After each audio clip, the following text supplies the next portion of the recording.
அண்ணா தண்ணி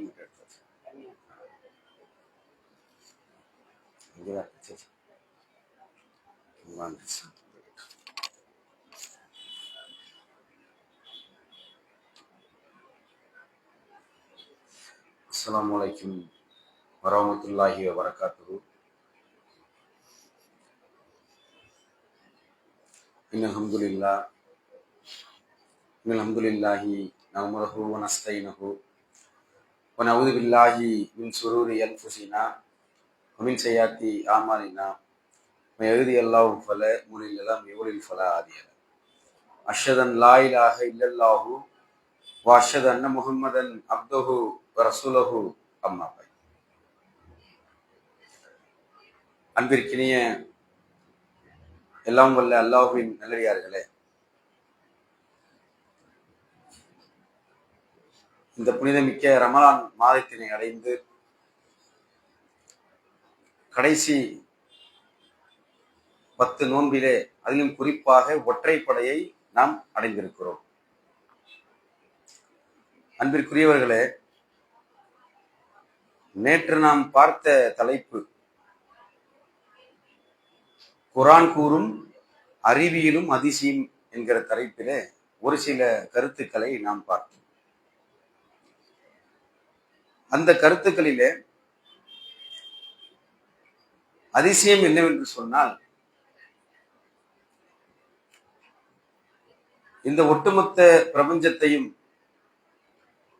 அதிலே வானங்களையும் பூமியையும் குறிப்பாக மனிதர்களையும் படைத்து அந்த மனிதர்கள் தங்களுடைய இறைவனை எவ்வாறு வழிபட வேண்டும் என்பதற்காக ஏராளமான தூதர்களை இறைவன் பூமிக்கு அனுப்பி வைத்திருக்கிறார். அப்படி அனுப்பப்பட்ட தூதர்களில் நிறைய தூதர்கள், சொல்ல போனால் அநேகமாக அனைத்து தூதர்களுக்கும் அதிசயங்கள், அற்புதங்கள் அல்லாஹ் தஆலா கொடுத்திருக்கிறான். கொடுத்திருக்கானா இல்லையா? எல்லாருக்குமே கொடுத்திருக்கான்ல. அப்படி கொடுக்கப்பட்ட நம்முடைய நபிக்கு அல்லாஹ் என்ன கொடுத்திருக்கார்?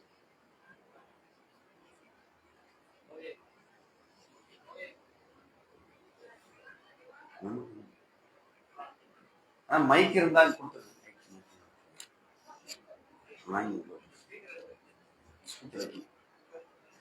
அப்ப நம்முடைய நபி அவர்களுக்கு என்ன அற்புதத்தை அல்லாஹ் தஆலா கொடுத்திருக்கிறான் என்று சொன்னால், என்ன கொடுத்திருக்கிறான்? திருக்குர்ஆனை கொடுத்திருக்கிறான். அப்ப அந்த திருமறையை ஒரு அற்புதம் என்று சொன்னால் அதை எப்படி நம்புவது? நேற்று நிறைய கருத்துக்களை நாம் பார்த்தோம். ஒரு சில கூட்டத்தார் கருப்பு சட்டை அணிந்து கொண்டு இறை மறுப்பாளர்கள்,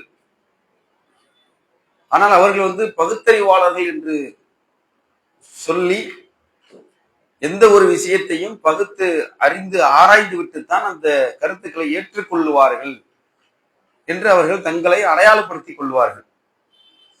அப்படி அடையாளப்படுத்திக் கொண்ட அந்த நபர்களுக்கு அந்த நபர்கள் கேட்டால் என்னென்ன சொல்லலாம் என்று சொல்லி நேற்று ஒரு 4-5 கருத்துக்களை நாம் பார்த்தோம். அதில் ஏதாவது சந்தேகங்கள் இருக்கிறதா?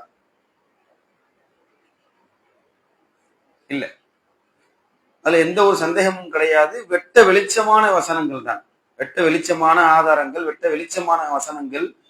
ஒரு சாதாரண பாமரராக இருக்கக்கூடியவருக்கு கூட இந்த இறை வசனமாகப்பட்டது மிக எளிய நடையில் தான் இருக்கும்.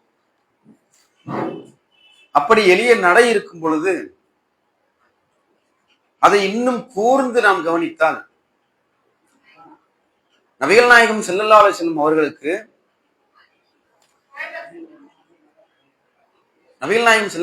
அவர்களுக்கு தன்னுடைய 40வது வயதில நபித்துவம் கிடைக்கிறது.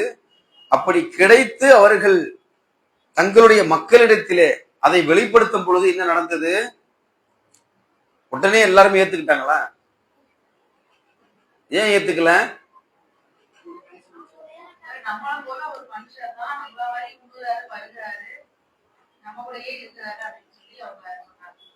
இப்ப அந்த அந்த வசனங்களை கூட அல்லாஹ் தஆலா குறிப்பிட்டு காட்டுகிறான் குர்ஆனில. இவர் எங்களை போலவே இருக்கிறாரு, இவர் எங்களை போலவே சாப்பிடுகிறாரு, எங்களை போலவே குடும்ப வாழ்க்கையில ஈடுபடுறாரு, மற்ற எல்லா விஷயமும் சாதாரண ஒரு மனிதரை போலத்தான் நடக்குது.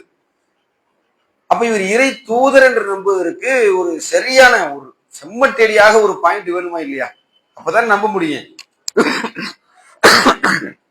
இப்ப நம்ம இடத்துல வந்து இந்த மர்க்கசுக்குள்ள ஏறி வந்து நான் தான் ஒருவர் இறை தூதர் என்று சொன்னால் நம்மளுடைய பதில் என்னவா இருக்கும்? நமக்கு தெரியும், நம்ம சொல்லிடுவோம். ஏன்? குர்ஆனில் அல்லாஹ் சொல்லுகிறான் வெட்ட வெளிச்சமாக, நபிகள் நாயகம் ஸல்லல்லாஹு அலைஹி வஸல்லம் அவர்கள் தான் இறுதி நபி, இறுதி நபியாக இருக்கிறார்கள். அவருக்கு பின்னாடி வந்து யாருமே வரமாட்டார்கள். அப்ப அந்த நபியும் கிடையாது, இந்த ரசூல்மார்களும் கிடையாதுன்னு சொல்லி டிக்ளராக அல்லாஹ் சொல்லிவிட்டதன் காரணமாக நம்ம யாராவது இங்க வந்து அடிச்சு பத்தி விட்டுருவோம், இந்த ஓடுற என்ன பொய்யா சொல்லிட்டு இருக்க அப்படின்னு சொல்லி. அப்ப அந்த காலத்துல அந்த அரபு மக்களுக்கு வந்து எப்படி புரிய வைப்பது? அப்ப 7ஆம் நூற்றாண்டுல ஒரு அற்புதமான ஒரு அதிசயமான சம்பவம் நடக்கிறது. ஆரம்ப காலகட்டத்துல அந்த சம்பவம் ஏதாவது தெரிஞ்சா சொல்லலாம். அற்புதம் அது.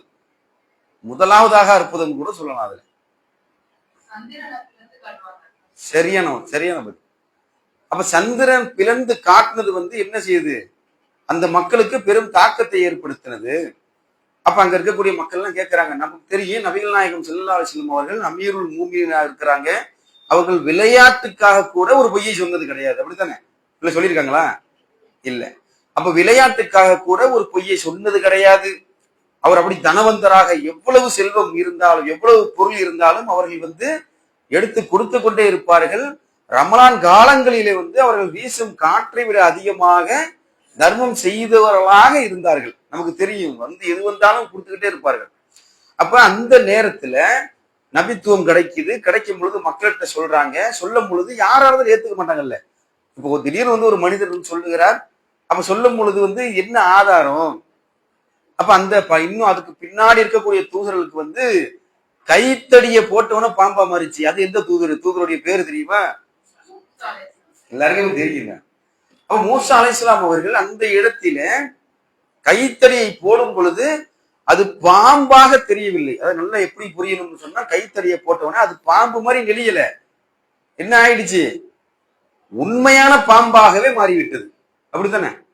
உண்மையான பாம்பாகவே மாறிவிட்டது.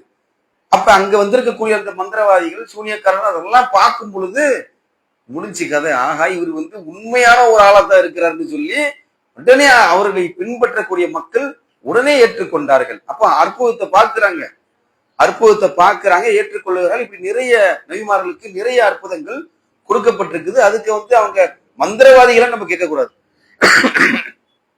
அந்த அவர்கள் எப்படி அந்த அற்புதத்தை நிகழ்த்தினார்கள் என்று சொன்னால், அல்லாஹ்வுடைய நாட்டப்படி, அல்லாஹ்வுடைய நாட்டம் இருந்தது.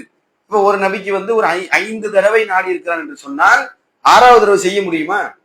செய்ய முடியாது. அவர் சாதாரண ஒரு மனிதர் தான். ஒரு தூதர் சாதாரண ஒரு மனிதர். ஆனால் அல்லாஹ்வுடைய நாட்டப்படி அதை செய்ய முடியும்.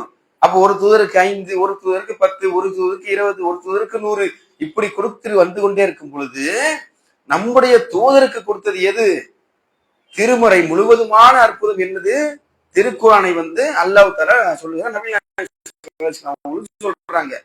அப்ப ஆரம்பத்துல வந்து நிலவை பிளந்து காட்டும் பொழுது அங்க எதுவுமே நடக்கல. இந்த மக்களும் ஏத்துக்கல, அப்படி குழப்பத்துல இருக்கிறாங்க. அப்ப 7ஆம் நூற்றாண்டில இந்த இந்த சம்பவம் நடக்கிறது. அல்லாஹ்வினுடைய ஆணைப்படி.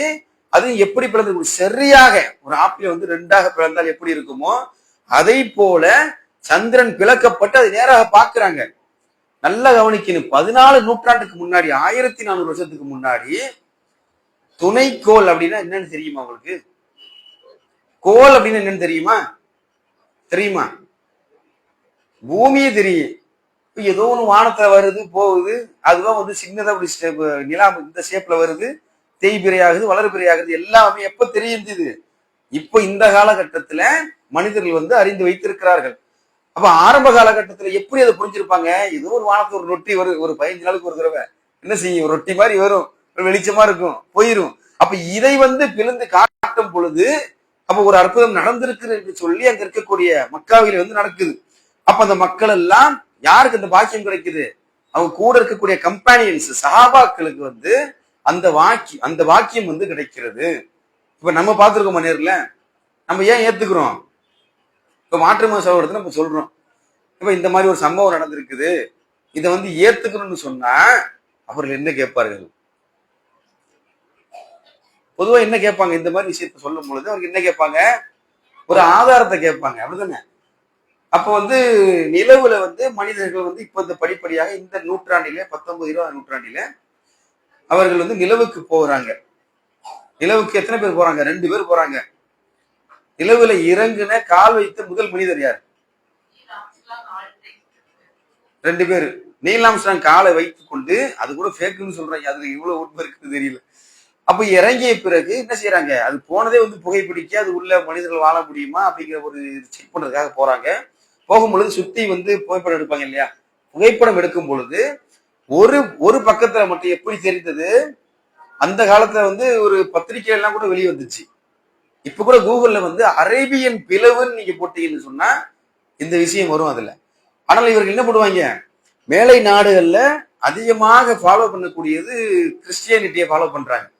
அப்ப அவங்க என்ன பண்ணுவாங்கன்னா இருட்டடிப்பு செய்து விடுவார்கள். எப்படி இங்க வந்து நம்ம ஆளுங்க வந்து தமிழ்நாட்டுல கவர்மெண்ட் எக்ஸாம் எழுதணும்னு நினைச்சுக்கிட்டு போனா அந்த அறிவிப்பு வந்து நியூஸ்ல ஒரு சின்ன லைன்ல வரும், சன் டிவில முதல் லைன்ல வரும்.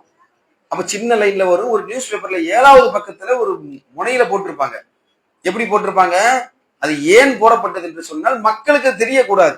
மக்களுக்கு அது தெரிஞ்சிருச்சுன்னு சொன்னா அவன் வந்து கவர்மெண்ட்டுக்கு அப்ளை பண்ணி எக்ஸாம் எல்லாம் எழுதி அவன் வந்து ஒரு நல்ல ஒரு முக்கியமான பொறுப்புல வந்து விடுவார்கள் என்று சொல்லி இதை இருட்டடிப்பு செய்தது போல. இப்ப நீங்க கூகுள்ல செக் பண்ணி பார்த்தா என்ன நடக்கும்? அந்த இடத்துல இதெல்லாம் நடந்தது, ஆமா தான், சரிதான், மக்கள் நம்பினாங்க தான், பார்த்தாங்க தான், ஆனா அதற்கு வந்து அறிவியல் பூர்வமான ஆதாரங்கள் எதுவுமே இல்லை என்று சொல்லி அவர்களிடத்திலிருந்து ஒரு பதில் வந்து கிடைக்கும். அப்ப குரான்ல வந்து 54வது அத்தியாயத்திலே முதல் வசனம் 2வது வசனத்திலே அல்லாஹ் சொல்லுகிறான். என்ன சொல்லுறான்? வானம் பிளந்து விட்டது, நிலவும் பிளந்து விட்டது அப்படின்னு சொல்லி அல்லாஹ் தஆலா சொல்லுகிறான். எப்ப சொல்லுகிறான்? குரானில 1400 வருடத்திற்கு முன்னாடியே சொல்லிட்டான். அப்ப நீல் ஆம்ஸ்ட்ராங் எப்ப போனாரு? 1300 வருடம். அதற்கு பிறகு அந்த ராக்கெட்ல போய் இறங்கி அங்க புகைப்படம் எடுக்கும் பொழுது அது ஒரு மாதிரி இருக்கு. ஒரு சில புகைப்படத்தை பார்த்தீங்கன்னு சொன்னாலும் கூட அந்த நீல் வாக்குல தெரியும். இப்ப ஆப்பிள கட் பண்ணிட்டு ரெண்டத்தையும் ஒன்னா வைக்கும் பொழுது ஒரு கோடு தெரியும் இல்லையா? ஆப்பிள் கூட ரொம்ப இதுவா இருக்கும். ஒரு ஆரஞ்சு பழத்தை வெட்டிட்டு வச்சீங்கன்னு சொன்னா ஒரு சின்ன ஒரு கோடு வந்து தெரியும். அப்ப அந்த கோடு அதை போல அந்த நிலவுல இருக்கிறது. இன்னும் ஆராய்ச்சி பண்ண கருவி எல்லாம் இல்லை. அது கூட ஏன் ஃபேக்குன்னு சொல்றேன்னு சொன்னா அவனுக்கு போய் இறங்குனது இன்னும் அதற்கு பிறகு யாரும் போகவில்லை அங்க. இப்ப அப்ப அந்த காலத்துல இருக்கக்கூடிய டெக்னாலஜி படி அவங்க போயிட்டாங்கன்னு சொன்னா இடையில எத்தனை தடவை போயிருக்கணும்? ஏன் அவங்க போகவே இல்லை? இவ்வளவு ஃபேக்கா இருந்தா போக முடியாது. அப்ப நிறைய சிரமங்கள் கஷ்டங்கள் இருக்கிறது இதுல. அப்ப போய் எடுக்கப்பட்ட அந்த புகைப்படத்துல அந்த ஆதாரத்தின் அடிப்படையில் என்ன செய்யலாம்? அறிவியல் அற்புதமாக இது திருமறையும் சொல்லி இருக்கிறது, நபிகள் ஸல்லல்லாஹு அலைஹி வஸல்லம் அவருடைய இதுக்கு ஏற்ப அங்க நடந்திருக்கிறது என்று சொல்லி அந்த மக்காவாசிகள் அங்க பார்த்து அதை ஏற்றுக்கொள்கிறார்கள். அப்ப அது ஒரு சின்ன ஒரு அற்புதம், ரொம்ப சின்னதுதான். அதை விட பெரிய அற்புதம் எது? நபிகள் நாயகம் ஸல்லல்லாஹு அலைஹி வஸல்லம் அவரிடத்துல எது இருக்குது? திருமறை இருக்குதா இல்லையா? அப்ப நேத்து சொன்னதுல ஒரு சின்ன சின்ன விஷயம் விடுபட்டுருச்சு. என்ன விடுபட்டுருச்சு? இந்த விண்வெளி பாதைகளை பத்தி சொன்னோம் இல்லையா? விண்வெளி பாதைகள் இந்த பிளைட்ல போயிருக்கிறீங்களா? ஓகே, போகும் பொழுது அது நார்மலா அப்படி பிளைட் வந்து கீழே இருந்து டேக் ஆஃப் ஆகும். எல்லாரும் நல்லா தெரியும். டேக் ஆஃப் ஆகும் பொழுது ஒரு சில நேரத்திற்கு ஒரு சில அந்த டைமுக்கு வந்து என்ன செய்யும்னா அந்த பிளைட்ல வந்து ஒரு வைப்ரேஷன் இருக்கும். பார்த்திருக்கீங்களா? ஒரு வைப்ரேஷன் இருக்கும். அந்த வைப்ரேஷன் இருக்கும். ஒரு கட்டத்துக்கு தூரமா போய்விட்டால் அந்த வைப்ரேஷன் இருக்காது. அப்படி பிளைட்டா இருக்கு. நம்ம எப்படி உட்கார்ந்து இருக்கோம் அதை போல வானத்தில் அது பறந்து கொண்டிருக்கும். எப்படி பறக்க முடியுது? அந்த வைப்ரேஷன் எதனால வந்தது? அப்ப விண்வெளிக்கென்று சொல்லி தனியாக பாதைகள் இருக்கிறது. அப்ப சாதாரணமாக நிற்க முடியாது. கிட்டத்தட்ட ஒரு லேயர், 2 லேயர், 3 லேயர், 5 அடுக்கு லேயர்களை அந்த வளிமண்டலத்திற்குள்ள ஓசோன் படலத்தை பார்த்தோம் இல்லையா நேத்து? அதுக்குள்ள ஒரு 4 5 வளிமண்டல அடுக்குகள் இருக்கிறது. அப்ப வேற எல்லாத்தையும் எடுத்துட்டுலாம் போயிட முடியாது. அப்ப பிளைட்டை டேக் ஆஃப் எடுத்துட்டு போகணும்னு சொன்னா ஒரு குறிப்பிட்ட அளவு வரைக்கும் வைப்ரேஷன் இருக்கும். அதுல போக முடியாது. அதற்கு மேல இருக்கக்கூடிய அந்த விண்வெளி பாதை, அந்த பாதையில தான் சரியாக பயணிக்க முடியும். அது கூட குரான்ல நேற்று நம்ம சொன்ன அந்த வசனத்தை விலைக்கு சொன்னோம். அப்ப இப்படிப்பட்ட ஒரு விஷயத்தை ஒரு சாதாரண ஒரு மனிதரால சொல்ல முடியுமா? அப்ப யோசிச்சு பாருங்க, ஒரு சாதாரண மனிதர் எழுத படிக்க தெரியாது, உம்மி நபியாக இருக்கிறாங்க, அவர்களால் எப்படி அந்த இடத்துல அது இருக்கும் என்று சொல்ல முடியும்? அப்ப இது எப்படி இருக்கிறது? திருக்குரான் தன்னைத்தானே மெய்ப்பித்துக் கொண்டிருக்கிறதா இல்லையா? அப்ப நிச்சயமாக மெய்ப்பிக்கிறது. ஏன் இப்ப இந்த வசனத்தை நேத்து சொன்னதுதான். ஒரு மிகப்பெரிய ஒரு அறிவாளி ஒருத்தர் வர்றாரு, மிகப்பெரிய அறிவாளி, அவரை போல அறிவாளி கிடையாது உலகத்துல, பல பரிசுகளை வாங்கி இருக்கிறாரு. அவர் என்ன செய்யறாருன்னு சொன்னா, ஒரு புத்தகத்தை எழுதுறாரு. ஒரு புத்தகத்தை எழுதி அவர் மரணித்து 50 ஆண்டுகளுக்குள்ளாவே என்ன செய்யும், அந்த பாதி புத்தகம் தவறென்று வந்துடும். தவறென்று வந்துருமா இல்லையா? சரி, திருக்குறள் படிச்சிருக்கிறீங்களா? திருக்குறள் ஒரு புத்தகம் இருக்குது இல்ல, பொதுமறை தமிழ் முறை சொல்லுவாங்கல்ல, அதை படிச்சிருக்கிறீங்களா இல்லையா? அதுல ஒரு விஷயம் இருக்குது. அதுல என்ன விஷயம்னு சொன்னா, இந்த சந்திர கிரகணம் சூரிய கிரகணம் நடக்குது இல்லையா? சந்திர கிரகணம் என்ன என்ன, சூரிய கிரகணம் என்ன என்ன, யாராவது தெரிஞ்ச சொல்லலாம்? சந்திரன் சூரியன் ரெண்டு சொல்லிட்டியா? அப்ப இந்த இரண்டுமே எப்படி ஏற்படுகிறது என்று திருக்குறள் இருக்கு, தெரியுமாங்க உங்களுக்கு? யாராவது கேள்விப்பட்டிருக்கிறீங்களா அந்த வசனத்தை? யாரும் கேள்விப்படல. கூகுள்ல போட்டு பாருங்க. அப்ப சந்திரனை என்ன விலங்கு தெரியுமா? திருவள்ளுவர் எழுதி வச்சிருக்கிறார். பாம்பு விழுங்கும் அப்படின்னு எழுதி வச்சிருக்கிறாருங்க. இது நமக்கு இப்ப சிரிப்பா இருக்கலாம்.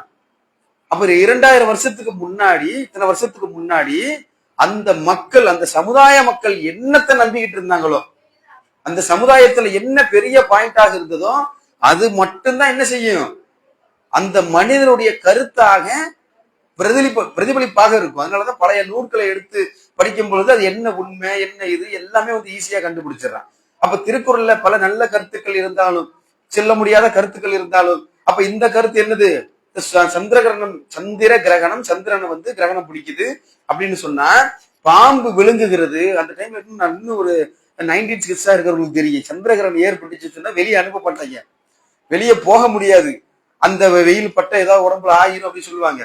அப்ப நம்ம நபிகள் நாயகம் ஸல்லல்லாஹு அலைஹி வஸல்லம் அதுக்கு தனியான ஒரு விளக்கத்தை கொடுத்திருக்காங்க. அது ஏற்பட்டா என்ன செய்யணும், கிரகணம் ஏற்படுது என்ன செய்யணும் நம்ம? அப்ப கிரகண தொழுகை திடுக்கணும் ஒரு நிகழ்வு அது. அந்த நேரத்துல எது வேணாலும் நடந்துடலாம். அப்ப அந்த கிரகணம் முடிகிற வரைக்கும் நம்ம என்ன செய்வோம், தொழுகையை நிறைவேற்றியவர்களாக சஜிதாவில் இருப்போம். அந்த நேரத்துல உலகம் அழிந்தாலும் கூட அல்லாஹ்வை மறுமையில் சஜிதாவுடைய அந்த இதுக்காக நம்ம என்ன செய்வோம், அதை செய்வோம். அப்ப இவர்கள் எப்படி எழுதி வைத்திருக்கிறார்கள், பாம்பு முழுங்கி விடும் அப்படின்னு எழுதியிருக்கிறாங்க. அதுக்கு பிறகு ஆகுது, ஒரு 100 வருஷத்துக்கு முன்னாடி போனீங்கன்னு சொன்னா ஒரு டெலஸ்கோப் எல்லாம் வந்துருச்சு, அதெல்லாம் கண்டுபிடிச்சு பாக்குறாங்க, எதுவும் பாம்பு எல்லாம் விழுகுது இல்ல, சரி பாத்துருவோம் எவ்வளவு பெரிய பாம்பு தான் வருது அப்படின்னு சொல்லி அதுல பார்க்கும் பொழுதுதான் தெரிகிறது, சந்திர கிரகணம் சூரிய கிரகணம் எல்லாமே ஒன்றுக்கு ஒன்று மறைந்து கொண்டதால் ஏற்படக்கூடிய ஒரு சாதாரணமான இயற்கை நிகழ்வு என்று எப்ப கண்டுபிடிக்கிறாங்க? இப்ப ரீசெண்டா ஒரு 100 வருஷத்துக்கு முன்னாடி 80 வருஷத்துக்கு முன்னாடி அதை கண்டுபிடிச்சிடுறாங்க. அப்ப திருக்குறளை எப்படி மதிக்கிறாங்க? தமிழக மக்கள் நமக்கே ரொம்ப பிடிக்கும் இல்லையா? திருக்குறள் நல்ல கருத்து இருக்கும், நல்ல ஒரு எப்பொருள் யார் வாய்க்கு இருக்கும், அப்பொருள் மெய்ப்பொருள் காண்பது அப்படின்னா நிறைய ஒரு தத்துவ ரீதியாக நிறைய கருத்து இருக்கும். எந்த விஷயத்த சொன்னாலும் அவங்க மெய்ப்பொருள், அதுல இருக்கக்கூடிய விஷயத்தை நம்ம ஆராய்ச்சி பண்ணணும். திருமுறையும் அதை அதிகமாக சொல்லிட்டு இருக்கு. எந்த வசனத்தை சொன்னாலும் அதிகமான வசனத்துல என்ன செய்யுது, நீங்கள் சிந்தித்து பார்க்க வேண்டாம் அப்படின்னு சொல்லி சிந்திக்க தூண்டுது. நீ சிந்தித்து பார்த்து இஸ்லாத்துக்கு வா. ஒருத்தன் சொல்றான் இஸ்லாத்துக்கு வர முடியாது, ஒரு சொல்றான்னு ஏத்துக்க முடியாது. உன்னுடைய மனசு உடைய கல்வில உள்ள என்ன இருக்குதோ அதற்கேற்ற மாதிரிதான் வர முடியும். அப்ப 2000 வருஷத்துக்கு முன்னாடி திருவள்ளுவர் எழுதிய நிறைய நிறைய முரண்பாடான கருத்துக்கள் இருக்கு. அப்ப அந்த காலத்துல அந்த சமுதாய மக்கள் என்ன நம்பிக்கிட்டு இருந்தாங்க, பாம்பு முழுங்கிற ஏற்படும்னு சொல்லி. அப்ப இது எப்படி உடையுது, அறிவியல் வளர்ச்சி ஏற்படுகிறது. அப்ப நுண்ணோக்கி இந்த டெலஸ்கோப் எல்லாமே அதை பார்க்கும் பொழுது இது நடக்கல அப்படின்னு சொல்லி கண்டுபிடிச்சு, இப்ப இந்த காலகட்டத்துல அந்த கருத்து தப்பா இல்லையா? நீங்க இப்ப நம்பிடுறீங்களா? ஏத்துக்க முடியுமா? அப்ப குரான்ல அப்ப என்ன அல்லாஹ் சொல்றான், இருக்கக்கூடிய அனைவரும் ஒன்று சேர்ந்து ஒரு ஒரு புத்தகத்தை அல்லது ஒரு வசனத்தை படைச்சிருங்க. அந்த வசனம் எத்தனை காலத்துக்கு ஒழுங்கா இருக்கும்? இப்ப பாருங்க, இந்த வசனத்தை படைச்சிருக்கிறாங்க. இப்ப இந்த சயின்ஸ் டெக்னாலஜி வந்தவொடனே இந்த வசனம் பொய்யாக போயிருச்சா இல்லையா? அப்ப எப்படி அழிந்து விட்டது? அப்ப குரான் இருக்கிற 1400 வருஷமா எந்த ஒரு கருத்தையும் நீங்கள் எடுத்தாலும் சரி, எந்த ஒரு கருத்தை எடுத்தாலும் இந்த உயிர் உருவாகுவதை பற்றி எடுத்தாலும் இருக்குது. நிறைய தடவை கேட்டிருப்போம் இந்த கருத்து. இப்போ என்ன கேட்டிருப்போம்? சரி, இப்போ ஒரு சின்ன பிள்ளைங்க எல்லாருக்கும் ஒரு ஒரு கேள்வி இருக்குது. தேன் சாப்பிட்டுருக்கீங்களா? சாப்பிட்டுருக்கீங்களா? நல்லா இருக்குமா? உப்பா இருக்குமா? இனிப்பா இருக்குமா? இனிப்பா இருக்கு. சரி, இந்த தேனி எப்படி வருது? பாப்பா வாங்கிட்டு வர்றான்னு சொல்லிடுறாரு.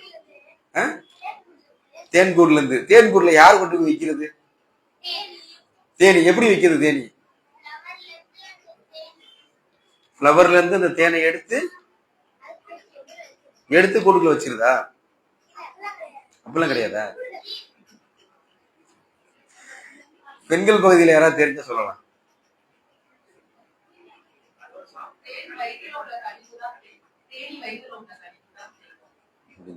தேனி வயிற்றில் உள்ள கழிவா? சரி, வேற வேற ஏதாவது பதில் இருக்குமா?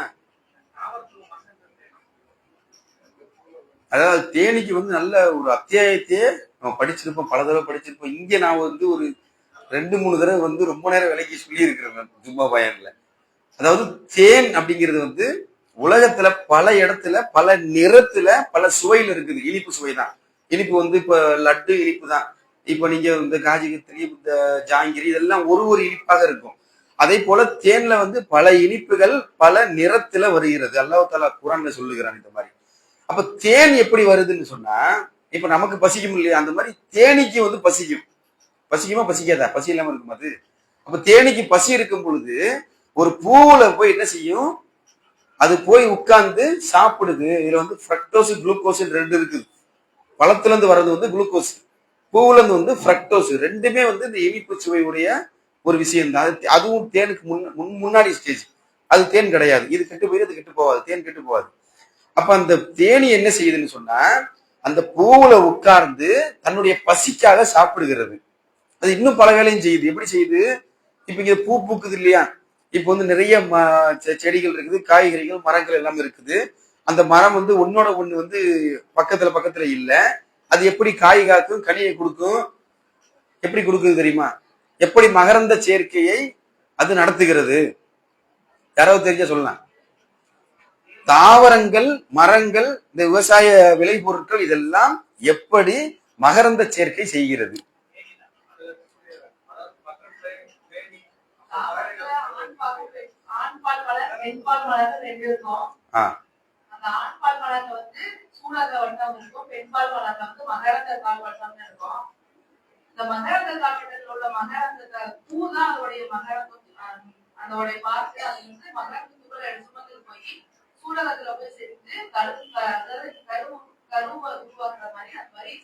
பூவாயி காயை கணிக்கும். கரெக்ட், சரியான. ஓகே, சரியான. அது என்ன செய்யுதுன்னா, இப்ப தேனி போய் உட்கார்ந்து ஒவ்வொரு பூவிலையும் வந்து அதுல இருக்கக்கூடியத அந்த ஃப்ரக்டோஸை வந்து தேடும் பொழுது கரெக்டா உட்காரக்கூடிய இடத்துல நீங்க பாப்பீங்க, சின்னதா கையில ஒட்டும் அந்த பூவுல. ஒரு சில பூவுல வந்து நீ ஸ்கூல் படிக்கும் போது நான்லாம் பார்த்துருக்க எடுக்கும்போது. அப்ப அதுல என்ன செய்யணும்? மகரந்த தூள் இருக்கும் அதுல.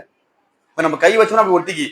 அப்ப தேனி உட்காரும்போது என்ன செய்யும்? தேனியோட உடம்புகள்ல, அதனுடைய கால்கள்ல எந்த பூச்சி உட்கார்ந்தாலும் அந்த பூச்சியுடைய கால்கள்ல அந்த மகரந்த தூள் வந்து ஒட்டிக்கும். கால்ல, உடம்புல, இறக்கையில எல்லாத்தையும் ஒட்டிக்கும். அப்ப ஒட்டும் பொழுது அதுக்கு தெரியாது இல்லையா, ஆண் பூ இருக்குது, பெண் பூ இருக்குது, அதெல்லாம் தெரியாது. அதுக்கு தெரிஞ்சது எனக்கு பசிக்குது, ஃபுல்லா எல்லாம் ஓப்பனா விட்டுருக்கேன், இன்னவரா சாப்பிடலாம் அப்படின்னு சொல்லி தேனிக்கு எல்லாம் வந்து ஃப்ரீயா விட்டுட்டான் எல்லா பூச்சிகளுக்கும். அப்ப போய் உட்கார்ந்து சாப்பிடும் பொழுது அது பசியும் மாறிக்கிறது. மகரந்த தூள் காலில் ஒட்டும் பொழுது சரியாக அந்த பெண் இதுல போய் உட்காரும் பொழுது அந்த தூள் வந்து அங்க இறங்குது. அப்படி ஒரு செட்டப் வந்து எல்லாம் வச்சிருக்கிறான். அப்ப இந்த பூச்சி இனங்கள் இல்லாம நம்மளால இருக்க முடியாது. எல்லாம் விளைஞ்சு நிச்சயம் காய் காய்க்காது. அப்ப அவ்வளவு பெரிய செட்டப் வந்து எல்லாம் மனிதர்களுக்கு, எல்லாமே மனிதர்களுக்காக தான் படிச்சிருக்கிறான். அப்ப இது வந்து நடக்குது. இது வந்து நார்மலாக கனி ஏற்படக்கூடிய ஒரு வழி. இப்ப தேனிக்கு வந்துருவோம். இப்ப தேனி வந்து என்ன செய்யுது? அந்த பூவுல இருக்கக்கூடிய அந்த ஃப்ரக்டோஸை வந்து குடிக்குது. சாப்பிட்ட உடனே வயிற்றுகள்ல போகுது, வயிறுகள்ல போகுது. நம்ம சாப்பிட்டோம், நம்ம வயிறுல நடக்கும் ஒரு ப்ராசஸ் நடக்கும். என்சைமாவும் அது வந்து இன்சுலின் சுரக்கும், எல்லாமே உள்ள சேர்ந்து சத்துக்கள் தனியாகவும் கழிவுகள் தனியாகவும் அப்படித்தானே வருது. சத்துக்கள் வந்து உடம்புக்கு போயிடும். நம்ம சாப்பிட்ற பொருள்ல வந்து இருக்கக்கூடிய சத்துக்கள், விட்டமின்கள், நியூட்ரியன்ஸ்கள் எல்லாமே வந்து ரத்தத்துல கலந்து சரியாக வந்து நம்மளுடைய உடல் இயக்கத்துக்கு தேவையாக கொண்டு போயிடும். அதோடைய கழிவுகள் என்ன செய்யணும் நடக்கும்? கழிவுகள் வந்து மலஜல பாதையில வந்து வெளியே வந்துடும். ஆட்டோமேட்டிக்கா மலஜல பாதையில வெளியே வந்துடும். ஓகேங்களா? அப்ப மனிதனுடைய வயிறுகள்ல அந்த மாதிரி ப்ராசஸ் நடக்கிறது இல்லை. ஆனா அல்லாஹ் தாலா அந்த தேனி அத்தியாயத்தில் நீங்க தமிழ்ல ஒரு தடவை படிச்சு பார்க்கணும். நீங்க இதுக்குதான் தமிழ்ல படிச்சு பார்க்கணும். மாற்று சகோதரர்களுக்கு ஒரே ஒரு வசனமாக இருந்தாலும் நீங்க எடுத்து சொல்லணும். ஏன் நேற்று சொன்னதுதான், மறுமையில அல்லாஹ்விடத்துல போய் நம்ம நிற்கும் பொழுது நம்ம 70 வருஷம் செய்த நன்மையை ஒரு 1000 கோடி நன்மை எடுத்துட்டு போறோம்னு சொன்னா, இன்னொரு 1000 கோடி நன்மை வேணும்னு சொன்னா, அந்த இன்னொரு மனிதர் இஸ்லாத்துக்கு வந்துட்டால், அல்லாஹ்வுடைய நாட்டப்படி வந்துட்டான்னு சொன்னா அவருடைய நன்மை முழுவதுமாக உங்களுக்கு இன்னொரு பங்கு கிடைக்கும். ஒரே ஒரு மனிதர் நீங்கள் சொல்லி வந்து விட்டால், ஒரு ஆளு, இப்ப அவர் வந்தவர் ஒரு 10 பேருக்கு சொன்னா உங்களுடைய நன்மை எங்க போயிரும் பாருங்க. அப்ப அந்த மாதிரி ஒரு மனிதர்கிட்ட நீங்க இந்த விஷயத்த சொல்லணும். அப்ப இந்த தேனி விஷயத்துல சொல்லும் பொழுது அந்த தேனியுடைய வயிறுகள் என்ன நடக்குது? தேனி அல்லாஹ் தஆலா குர்ஆன்ல சொல்லுகிறான் அந்த அத்தியாயத்துல, தேனியினுடைய வயிறுகள்ல பலவிதமான மாற்றங்கள் ப்ராசஸ் ஏற்படுகிறது. அப்ப அதுக்கு என்ன செய்யும், அது உடம்பு பறக்கணும் இல்லையா, அதுக்கு நியூட்ரிஷன் தேவைப்படுகிறது, சத்து தேவைப்படுகிறது, எல்லாம் தேவைப்பட்டு போக கழிவுகளும் இருக்குது. அந்த கழிவுகளை கழிவு பாதையில் அது வெளியேறுகிறது. ஆனால் தேனி எந்த பக்கம் வருது? 3 பாதைகள் இருக்கிறது. நமக்கு 2 பாதை. அதாவது எப்படி புரிஞ்சுக்கணும்னா, சாப்பிடுறது 1, வெளிக்கு 1, 2 அப்படி புரிஞ்சுக்கீங்க. தேனிக்கு 3 இருக்குது. 3வது பாதை என்னது? 1 சாப்பிடுது, வாயுவிலே உறிஞ்சி சாப்பிடுறது. 2வது மலஜல பாதை. 3வது பாதை இருக்கிறது. அந்த பாதையில் பல்வேறு நிறமான பல்வேறு சுவையுடைய ஒரு தேன் வெளிப்படுகிறது என்று சொல்லி அல்லாஹ் தஆலா குர்ஆன்ல சொல்லுகிறான். அப்ப பெண்கள் பகுதியில சொன்னீங்க இல்லையா ஒரு பதில், அந்த கழிவுகள்ல வெளியே வர்றது அது கிடையாது. கழிவு எந்த ஒரு உயிரினத்துடைய கழிவு சரியாக நம்ம பயன்படுத்த முடியாது. அதுக்கு ஏதாவது ப்ராசஸ் பண்ணி வேணாலும் பயன்படுத்தலாம். அப்ப 3வது பாதையிலிருந்து வரக்கூடிய அந்த திரவம் இருக்குது இல்லையா, அதுதாங்க தேனு. அந்த தேனுடைய சிறப்பு என்ன? தேனி எத்தனை நாள்ல கெட்டு போகுது தெரியுமா? கெட்டு போகாது. ஜம்ஜம் தண்ணி மாதிரி தான் அப்படியே கிடக்கும் தேனு. ஏன்?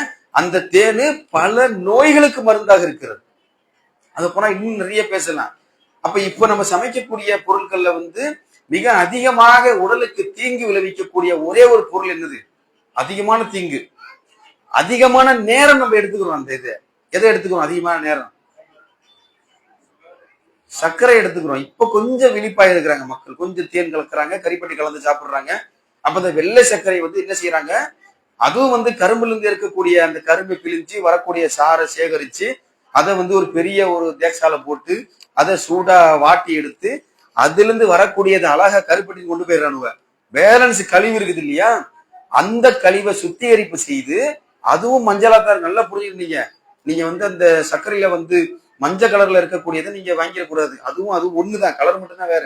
அப்ப அந்த சர்க்கரை என்ன செய்யணும்னு சொன்னா, மனிதனுடைய எலும்புகள் இருக்குது இல்லையா, மனிதனுடைய எலும்புகளை இது ஒரு தனியா ஆய்வு நடத்தி இருக்கிறாங்க. பெரிய பெரிய சர்க்கரை ஆலை என்ன செய்யறாங்கன்னு சொன்னா, இந்த மயானம் இருக்குது இல்லையா, புதைப்பார்கள். புதைத்த உடனே எலும்புகளை எடுப்பாங்க. நம்ம இதுல யாரும் உள்ள அலோவ் பண்ண மாட்டாங்க.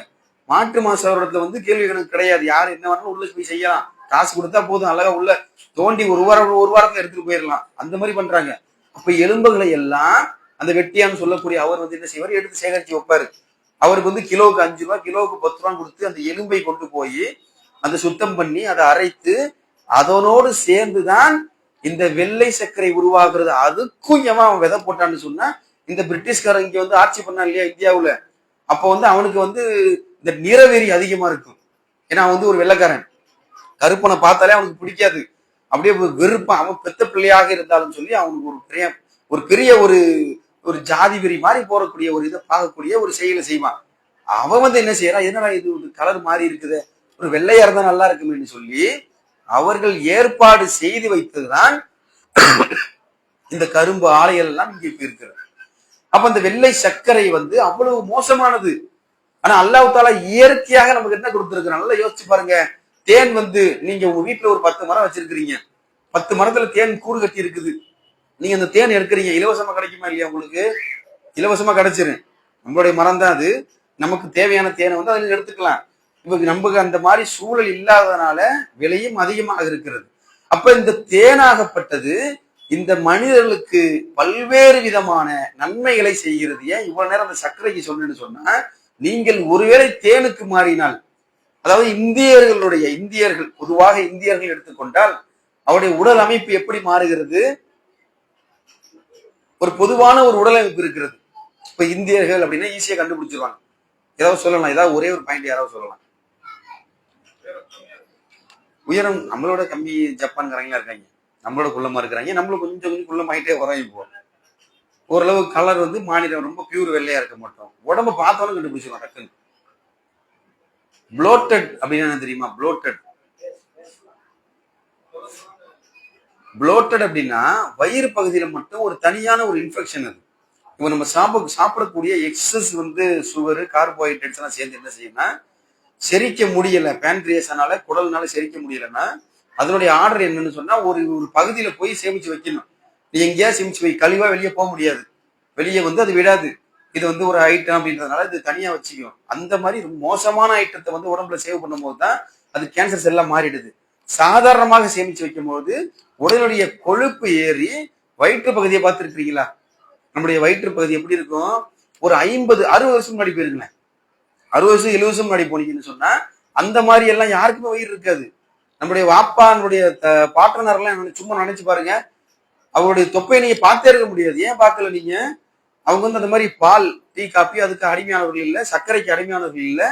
இப்போ வந்து என்ன செய்யுது, இந்த கிழக்கிந்திய கம்பெனி ஈஸ்ட் இந்தியன் கம்பெனி ஆட்சி பண்ணி சில வெள்ளைக்காரன் அவன் வந்து என்ன செய்யறான்னு சொன்னா ஒரு சர்க்கரை 1 கிலோ வந்து ₹1 ஃப்ரீயாவும் கொடுத்தான் வீடு வீடா.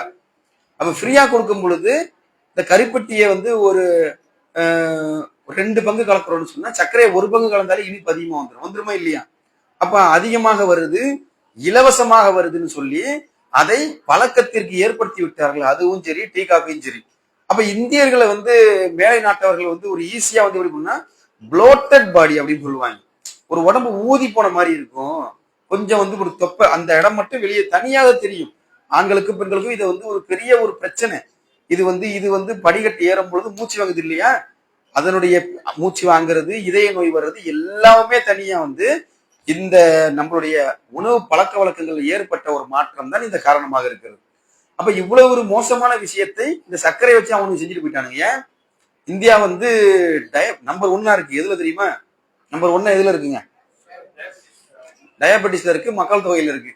மக்கள் தொகையில சைனா அடிச்சு விட்டாங்க நம்ம ஆளுங்க. இப்போ வந்து டயாபெட்டிஸ்ல எப்படி இருக்க முடியும்? அப்படி யோசிச்சு பாருங்க. இந்த சர்க்கரை என்பது உங்க உடலில் வந்து நீங்க சாப்பிடுறீங்க, அதுக்கு ஒரு சின்ன விளக்கத்தையும் சொல்லிடலாம், பரவாயில்ல டாபிக் மாறணும்னு சொல்லி. அப்ப சர்க்கரை நோய் எப்படி இருக்குது?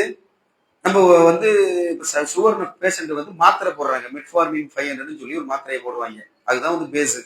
அது வந்து இன்சுலின் வந்து செயற்கையாக உடம்பிற்கு கொடுப்பது. அதனுடைய வேலை என்னன்னு சொன்னா, நாம் சாப்பிடக்கூடிய பொருளை வந்து அது செரிமானம் படுத்தி விடும். அது வந்து செரிமானப்படுத்தும். நீங்க 1/2 கிலோ சாப்பாடு சாப்பிடுறீங்க, அப்ப 1/2 கிலோ சாப்பாடு சாப்பிட்டீங்கன்னு சொன்னா ஒரு மாத்திரையை போட்டோம்னு சொன்னா சரியா முடிஞ்சது. ஆனால் நம்முடைய உடம்பு எப்படி படைக்கப்பட்டது தெரியுமா? நீங்கள் என்ன சாப்பிடுகிறீர்கள், என்ன வேணாலும் சாப்பிடுங்க, எத்தனை இடையெல்லாம் பார்க்காதீங்க, ஒரு 10 வாய் உள்ள வைங்க, உடனே வயிறு பகுதியில வந்து 10 வாய் வச்சிருக்கிற மேல உடனே ஒரு இன்சுலின் சுரந்து விட்டுருவோம் அப்படின்னு உடல் ஆட்டோமேட்டிக்காக இன்சுலின் சுரந்துடும். அப்ப நீங்க வந்து ஒரு பெரிய ஜூஸ் குடிக்கிறீங்க, நோம்பு திறக்கும் போது என்னென்னமோ சாப்பிடுறோம், உடனே செரிச்சிருது. அப்ப இன்சுலின் அளவு வந்து என்ன செய்ய, நம்ம உடம்பு கண்காணிக்கிறது, நம்மளுடைய நாக்கு நம்மளுடைய வாய் இது வந்து கண்காணிக்குது, என்ன சாப்பிடுறாரு, உப்பு சாப்பிடுறாரா, சர்க்கரை சாப்பிடுறாரான்னு சொல்லி அதை எவ்வாறு செரிமானப்படுத்துவது என்று சொல்லி நம்முடைய உடம்பு வந்து ஆட்டோமேட்டிக்காக இன்சுலினை சுரக்கிறது. அப்ப இப்படி சுரக்கும் பொழுது கரெக்டா 396 கிராம் நீங்க சாப்பிடுறீங்கன்னு வைங்க, உடம்பு எத்தனை சுரக்கும்? அல்லாவுடைய படைப்பாச்சே. அப்ப 396 கிராம் இந்த இன்சுலின் வந்து சுரந்து, உதாரணத்துக்கு சொல்றேன், இது அறிவியல் ரீதியா போயிடக்கூடாது. அப்ப 396 கிராம் சுரந்து சரியாக வந்து என்ன செய்யும், அதை வந்து செரிமானப்படுத்தி விடும்.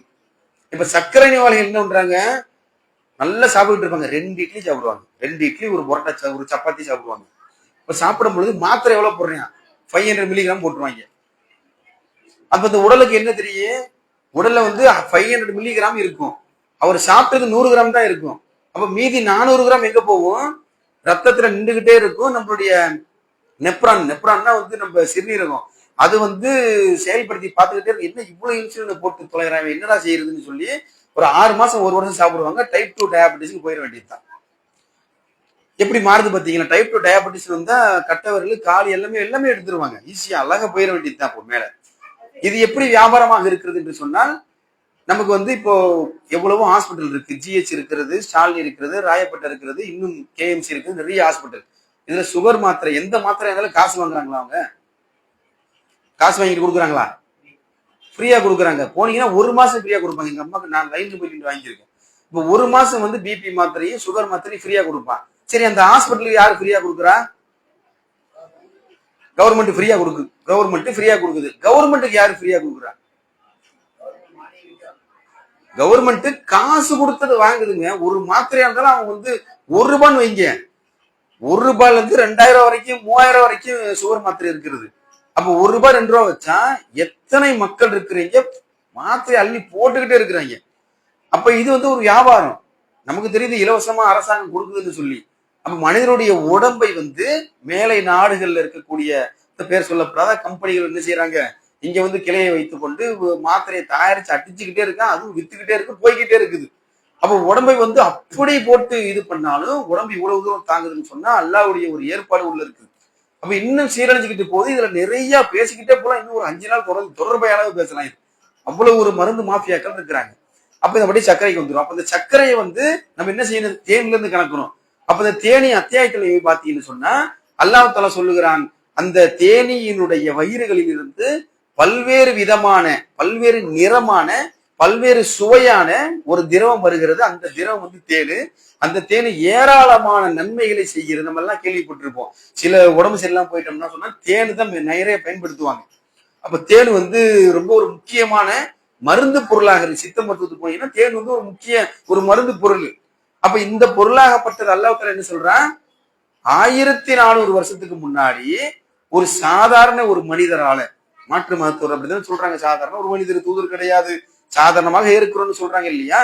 அப்ப அந்த மனிதரால இந்த விஷயத்த சொல்லி இருக்க முடியுமா முடியாதா? ஒரு சாதாரண ஒரு மனுஷனால ஒரு 1400 வருஷத்துக்கு முன்னாடி இந்த தேன் எப்படி உருவாகுது என்கிற ஒரு கான்செப்ட சொல்ல முடியுமா முடியாதா? நிச்சயமாக முடியாது. அப்ப இந்த இந்த வார்த்தை யார் சொல்லியிருக்க முடியும்? எவன் இந்த உலகத்தை படைத்தானோ, மக்களை படைத்தானோ, அந்த செட்டிங்கை படைத்தானோ அவனால தானே சொல்லியிருக்க முடியும். அப்ப எவ்வளவு ஒரு முக்கியமான ஒரு விஷயத்தை அல்லாஹ் தஆலா சொல்லியிருக்கிறான். அதே போல இன்னொரு விஷயம் இருக்குது, உடலை பற்றிய ஒரு விஷயம்.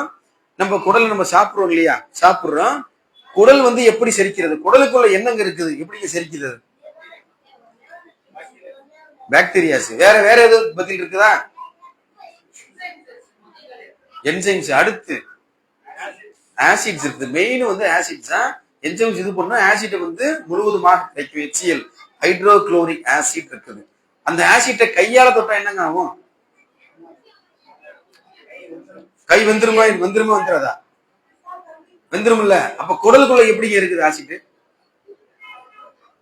சரி, நம்ம நார்மலா வந்து சகருக்கு இஃப்தாருக்கு சமைப்போம் இல்லையா? மட்டன் போட்டியை சமைக்கிறேன். அந்த போட்டி எப்படி இருக்குது? மனுஷன் மட்டன் இருக்கு, குடல். அப்ப அந்த குடலை சமைக்கும் பொழுது அந்த குடல் எப்படி இருக்குது?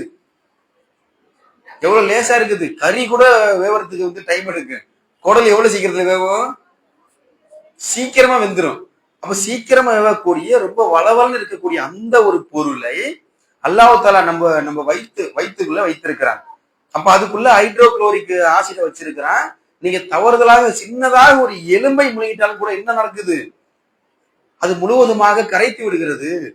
அப்ப அந்த வயிற்றுக்குள்ள அந்த ஆசிட்டை வந்து வைத்திருக்கிற இது வந்து எப்படி நம்ம புரியலாம்? என்னடா ஆசிட்டுங்கிறாங்க, வேற ஏதாவது இருக்கும் போல நம்ம நினைக்கலாம். ஆனால் வாந்தி எடுக்கும் பொழுது நல்ல ஞாபகம் வச்சுருங்க. வாந்தி எடுத்திருப்போம் எல்லாரும். ஏதாவது தவறுதலா சாப்பிட்டு உடம்பு சரியில்லாத போது ஏதாவது சாப்பிடும் போது வாந்தி எடுத்திருப்போம். வாந்தி எடுக்கும் போது தொண்டையில இருந்து வாய் வரைக்கும் எரிஞ்சிருக்கா இல்லையா? உங்களுக்கு அந்த அனுபவம் இருக்குதா? எப்படி எரியுது அது? அப்ப இருக்கக்கூடிய அந்த ஒரு பொருளை வந்து அது கரைக்கும் பொழுது அந்த ஆசிட் சும்மா ஒரு பங்கு அப்படி லேசா அப்படி வந்துடும். ஒரு 4 தடவை நீங்க ஓங்கி ஓங்கி வாந்தி எடுத்தீங்கன்னு சொன்னா இந்த தொண்டை எரி 2 நாள் புண்ணா இருக்கும் தொண்டை. அப்ப தொண்டையை வந்து அது அவ்வளவு இது பண்ணுது. சாப்பிடக்கூடிய எந்த பொருளா இருந்தாலும் எல்லாத்தையும் அரைச்சி வெளியே தள்ளிடுது. அப்ப இந்த உடல்ல இருக்கக்கூடிய அந்த உள்ள அந்த ஆசிட்டை எப்படி வைக்க முடியும்? யோசிச்சு பாருங்க நீங்க. அப்ப இது ஒரு அதிசயமா இல்லையா? அதிசயமா இல்லையா? அது யோசிச்சு பார்க்கும்போது எப்படி தெரியுது? அப்ப உடல் உறுப்புல இரண்டாவது இன்னொரு அதிசயம் இருக்குது. நம்மளுடைய கண் இருக்குது இல்லையா? Camera lens.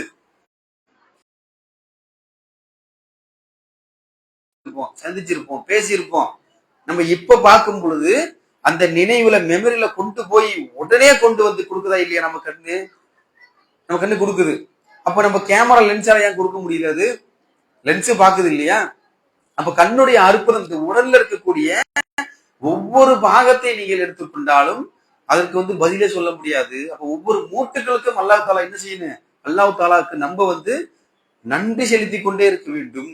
அப்ப இந்த குரான்ல ஒவ்வொரு வசனத்தையும் சல்லனைக்கு என்ன செய்ய, தமிழ்ல படிக்கக்கூடிய வாய்ப்பு கிடைத்தால் அதை படித்து அதை மற்ற மக்களுக்கு எத்தி வைங்க.